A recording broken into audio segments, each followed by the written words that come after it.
What's up, people? It's your boy Jatuan. I'm here today in Kerbal Space Program. Now, we are here today to announce the winners for the Egg Drop series, and it was an interesting series indeed. Now, the rules for the Egg Drop series, if I remember them properly, which I don't, which means I need to bring this back up real quick, is there was only 10 parts that were permitted. You can only use 10 parts, excluding the SRB and the Mark 1 lander can, and of course the decoupler.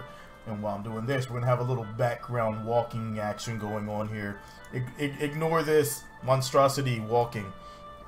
And from there, you could have no modifications except for to the decoupler for the force percentage.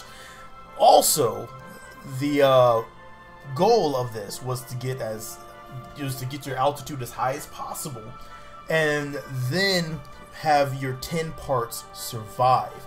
So if you were able to do that, you could rack up some points really quickly. Now, the reason the altitude was the big thing was because we wanted to push our design elements as far as we could, which meant for a lot of fun trying to make your craft survivable. So what we ended up doing is jumping on Jatois Space Program, which is my Reddit my Reddit page, my little subreddit that to be honest, it was made for me some time back, and oh my god, it's becoming invaluable now. So thank you very much, my friends, for this. You know, a matter of fact, it is Don Slice. Don Slice, big ups to you, my friend Don Slice, for getting that started for me, and I will carry on the torch for that one. So with that, at the number 5 position, we have A.G. Iverson Jr. Let me swing this over to the main screen so it doesn't look like I'm reading over here. A.G. Iverson Jr. We have the max altitude of 18,534 meters. Parts survived 10. Score 18,544. Next up in the number 4 position, we have Jam on Toast 1402. Max altitude is 43,139 meters. Parts survived all 10. Score 43,149. Sales comes in at number 3 position. He had 10 part craft. 6 of them survived in this attempt. Max altitude of 152,726 meters. So his score ends up being 152,732. Bert the Beast comes in at number 2 with the max altitude of 201,193 meters. Ridiculous. Parts survived all 9. He only used 9 parts to do this. And his score was 201,202. And at the number 1 position, Gray Dragon 70. I will be honest, it did not surprise me on that one. Gray Dragon, Jolly Roger Aerospace, he has some great designs, and he usually comes in destroying almost everything in the battle competitions, which is awesome. If you haven't checked out his channel, definitely check out his channel. He's got Jolly Roger Aerospace going on strong, and we're hoping, I'm hoping he can break that 1K mark. I think he's around 700 right now. So if you are subscribed here, check out his channel. And he's got some ridiculously awesome designs. He's got some really good stuff going for him. Max altitude 253,517 meters. Yeah, run that through again. 253,517 meters up. So he got pretty far up there. He used 10 parts and all of them survived, which gives him the top score of 253,527, which is just amazing. That beats out my little demonstration easy. I felt pretty good about mine though, you know, I felt really good. But I will stick with mine because I thought it was fantastic. So, there you go. Those are your top 5. We have Gray Dragon at number 1, Bert the Beast at number 2, Sales at number 3, Jam on Toast at number 4, and A.G. Iverson at number 5. Those are the top 5 for the Egg Drop competition. So now let's get into something a bit more mechanical. And I'll be right back. Alright, so we are back, and what you're seeing here is a craft a very sexy craft. Now this one is called Flexi Walker. Now it is a kind of weird design, and I've been working on this because I wanted to see if I can get a craft to work on Minmus, a walker craft to work on Minmus. Now normally in order to do this you have to go walk really slow. This one walks really slow and has minimal recoil from the walking, and the way I did this is I weighted these long arms down with these RTGs, which of course also give us power, and so this offers a really nice smoothing walking mechanism that's buffering everything, kind of working like shocks. So hopefully this will work. I haven't tested this yet. I have no clue if it's gonna work, but we're about to find out. And it's acting like someone's already on board, so let's see what's going on here. It says Dottie's on board.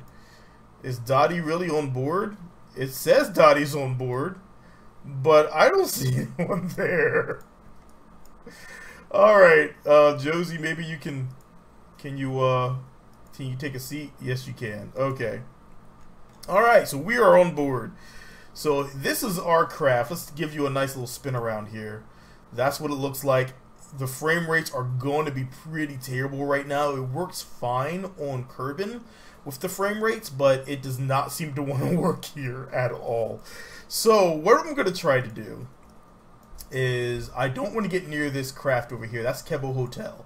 If I get near Kerbal Hotel, then the game's going to almost lock up because that's a big craft. And I forgot it was even out here. So we're going to all the way down, and let's get out our servo controls. We don't need to extend our legs any. And we're going to fire up our engines a bit. And now we're going to try to walk. Except for that's reverse. That's definitely reverse. Alright. Let's see if the ion will hold us down enough. And as you can see, it will not.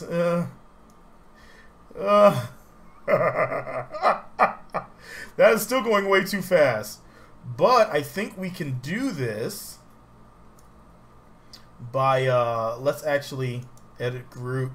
We need to see how slow we need to walk in order for this to work. So let's drop this down to 10, which is a good starting point for us, and see if this is going to allow us to walk properly. So reverse, there we go. Hey! There we go. That's a little better.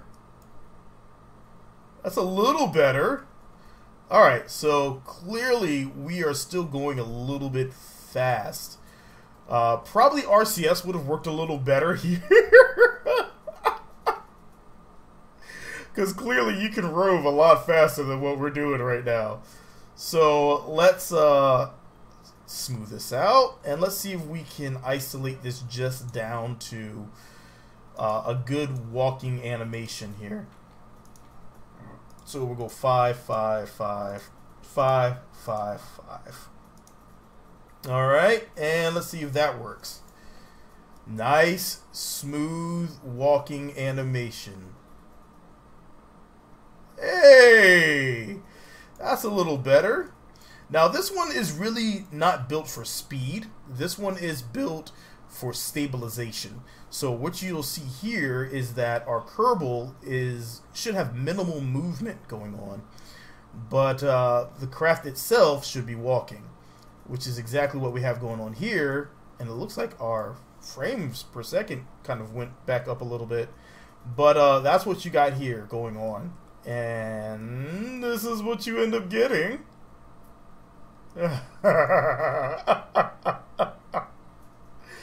While it's not fast, it will definitely do the trick. I wonder if I can turn off my Xenon. Let's see how well that was helping out. You got a little hop bounce going on here. A little hop bounce, which is probably not hurting a thing. You got Kerbal in the background there. That's a beautiful screenshot. We have our robotic spacewalk going on here. That is absolutely beautiful. That is beautiful. I love it. It looks fantastic. And if we turn on our Xenon, now we have a nice stable walking again. Oh, that is beautiful. I love it. So let me show you how this thing works back on Kerbal. So be right back. Alright, so we are back, and this time we have Flex Walker back on Kerbal. You can see this is the design we have. It has a lot, you'll see there's going to be, once it's in an atmosphere, there is a lot of dampening going on. So let's go ahead and get everything moving here. We can actually get a decent speed going. There we go. Now this may look a little creepy to some people, but this works. It's like a Strad beast. It does work pretty fantastically. You can see here how the joints all move, but our Kerbal is staying mostly still. So all that motion is not being translated back over to the Kerbal. And this gives us this craft that is pretty stable and looks pretty fantastic. Looks kind of like it's doing a little shaking going on, but you know, hey, if you got it, wiggle, wiggle, wiggle, wiggle, I guess. Why'd I say that I hate that song? But anyhow, this is how it looks when it's actually walking with the active dampening going on. Well, passive dampening going on. I guess you can call the active dampening the actual SAS, but the passive is the actual struts, the suspension segment of it. Let's go ahead and take a look at what Jeb is seeing. So let's activate camera, and this is what you get. This is what you're seeing here. And as you can see here, we don't have that much motion going on. You might get a little motion sick, but there's not that much motion going on, which makes this such a fantastic little walker. So that way, I mean, it's not the fastest, but using RTGs, it can keep going. It's not very good at climbing hills. It's not very good at almost anything. But what it is good at is actual non-translation and testing of suspension systems, which is the only real thing it's good at. It's really slow. Let me restart that little walker, the walking animation going on here. There we go. Gets a little jammed up sometimes, but for the most part it does work pretty well. So right now I don't know what it's trying to do. I think I had actually dialed up the speed a bit when it actually needs to be at 25. There we go. You can see it kind of bouncing there in the background. Exactly how it's supposed to do. Just nice free swinging, and everything just being canceled out as much as possible. So that is some designs that I've been working on, just playing around. Now I had another design that kind of uses a kind of like a prosthetic leg design where it comes down and it's actually a spring resistance, and that works for heavier craft, but for the lighter ones this tends to work a little better, having a really thin tip down on the ground and using the actual long beams to balance out the resistance, the dampening. Now, the reason you see all the struts is because it's kind of difficult to get this thing to walk without just flopping about, because it's really, really flimsy. But it works. It works ultimately. So if you like what you're seeing, hit that like button. Let me know what you think, what designs you have for suspension, what different things have you been working on, and if you've been working on the little DARPA challenge thing. I'll plan on getting a page up for that soon, and we can all come together and see what we can make here. So for now, I'm going to get on out of here. Definitely smash that like button, drop me in a comment, and I will catch you guys in the next video. Until then, I'll catch you guys in the next video. Peace! And I keep stumbling over the exit. I don't know what I'm doing, but I do know that this thing is really hypnotic. It's hypnotic. It's like hypnotizing you to share it on out while it shakes its shoulders.